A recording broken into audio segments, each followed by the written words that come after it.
It's a beautiful Wednesday. My guest today is fucking rock knowledge here, Mr. Jimmy Florentine, New Jersey's own.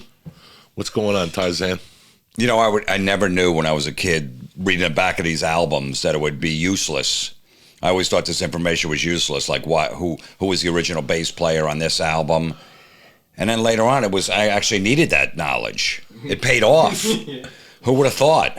It's really crazy how I read all the liner notes and all the hotels they stayed at. Like, who's the nerd? You know, because Van Halen especially always thanked the Sheridans. If you look at the back of a Van Halen album, it always says, thanks to the Sheridans or whatever. So in your mind, you're like, fuck, when they come to New York, I'm going to stalk the Sheridans. And that's exactly what happened. They stayed on 52nd and 7th one year. I was a bartender, and I heard about all this shit they were doing. So it's kind of weird when you read all those liner notes, like when, I don't know what I was talking about the other day with somebody, and I said, oh, yeah, Phil Mogg. I don't even know where that name came from. That's the guy from UFO. Yeah, the singer from UFO. Yeah. I don't even know where that came from. Now, what benefit by knowing the singer of UFO, how does that going to apply to daily life? It doesn't. Like, you know, knowing the 5 members of ELO or whatever the fuck it is. But when you're a kid, you think that's special. You read all that stuff, and then one day you grow up, and now this is what you do. Yeah, I never thought it would pay off. I mean, you know, look, if you were into heavy metal when you were younger, there wasn't a lot of girls that were into it. So if you wanted to get laid, they didn't care that Judas Priest just lost their drummer and they got a temporary one for the tour. Nah, they didn't give a fuck. You know, but that's all you wanted to talk. I remember going to a party. I'm like, you know, Metallica might break up. I'm like blabbering to these girls, like, what are you talking? Get away from me, you weirdo. That's all I could talk about. I didn't care about anything else. You know, so then you had them. So you stayed in your room on Friday and Saturday night, and you listened to the records, or you hung out with your guy friends. No girl is going to come over because, you know, Screaming for Vengeance just came out. You and your friends are all going to listen to it in someone's basement. They got other things to do. Yeah, girls don't like that shit. Right, so you just know, like, if you're in the metal, you're a loner, you're a weirdo, you're socially awkward, you know, because that's all you did.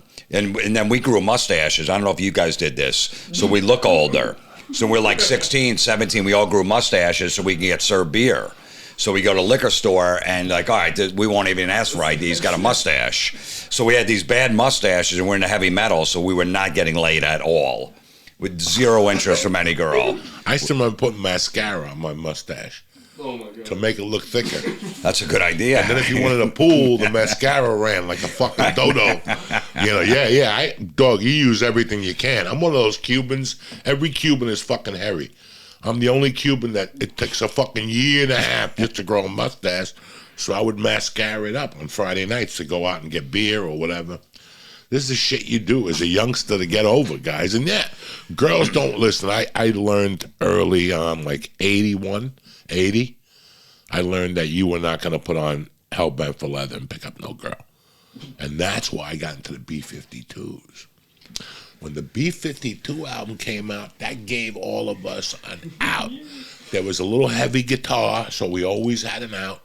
That Quaalude music, when you go down, with the Quaalude, you got down. After you got down 4 or 5 times, with Quaaludes, the last time, you weren't getting back up. You were just down. Right.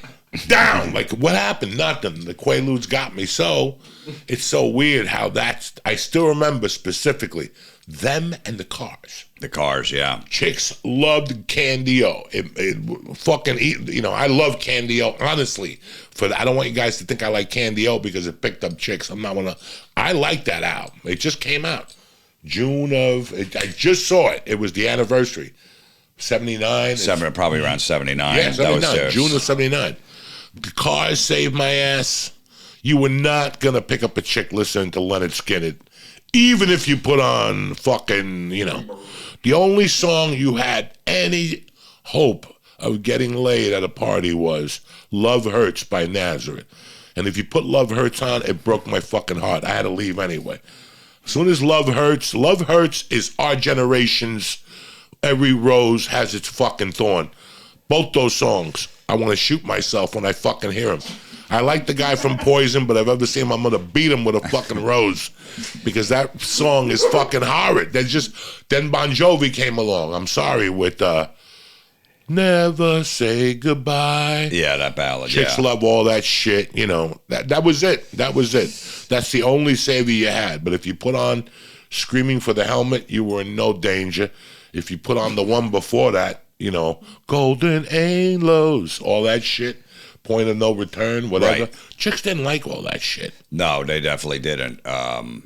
Yeah, the B-52s was big, and then when Bon Jovi. See, I grew my hair long. My friends were in bands. They go, listen, shave that bad mustache off and grow your hair long. You look awful. So then I grew my hair long. I shaved the mustache off. So whatever Bon Jovi did with his hair, I did with my hair. So I'm like, okay, he's got it this way. I'll got it this way. Then I had the scruff. Kip Winger had the scruff. I did that. And then when Bon Jovi cut his hair in like 93, I'm like, well, then I got to cut my hair. Time to cut your hair. Time to cut my hair. So then I did it. So it still worked for me once I grew that hair long. It was unbelievable. I didn't have to listen to the B-52s and pretend I like Flock of Seagulls anymore. No, I didn't like Flock. I saw Flock of Seagulls, like the Go-Go's. The Go-Go's got a little pussy, but they didn't bust out the fucking 82, 83, right? The Go-Go's with My Lips Are Sealed. That does me no fucking good. You know what I'm saying? Your lips are sealed later. I got a Long Island iced tea with your name on it. You know what I'm saying? But it's fucking crazy how then I had to go to discos. I remember still going to discos, and they weren't top on my priority, but that's where the girls were. Yeah, well, that's the thing. You had to dance. I went in the new wave for a couple of years. You know, when like the Flock of Seagulls, Thompson Twins, all that stuff hit MTV. I'm like, look, I got to get some pussy. So before I grew my hair long, I went to it. I was hanging out in like new wave clubs, new wave night, Wednesday night, dancing with girls and trying that B-52s, all that stuff. But you know, I got a little, but then once metal hit MTV and all those hair bands, I was like, that's the look I'm taking. And you know, I started doing comedy at the time, and that's when like Bob Levy was already headlining, and Rich Voss, they were already headliners, and I would just do shows, and just because I had like long blonde hair, all these girls would come up and talk to me, especially in Pennsylvania. It was great because they were like 5 years behind of what was really going on, so my looks fucking fit right in. So these guys would take me to like. You know, like, oh my God, the guy's, you know, all of a sudden all those pussies around after the show. I'm going to bring this guy in the road. I wasn't ready. I had like 3 minutes. They're like, just do 10. I'll try. So they would just bring me just so I'd attract girls. But then sometimes I would get laid, and they were the headliners. You know, Voss and Levy were doing an hour and killing. I was doing like 7 minutes up front. I remember Levy one time, he goes to the girl, did you see his set? And you still want to talk to him? It was fun. It was my college years because I didn't go away to college. So, you know, that's when you get all that shit out of your system. So I did it at, you know, late 80s, early 90s. And then I started to get my shit together around 93, 94. I cut my hair. I'm like, all right, I got to take this stuff serious.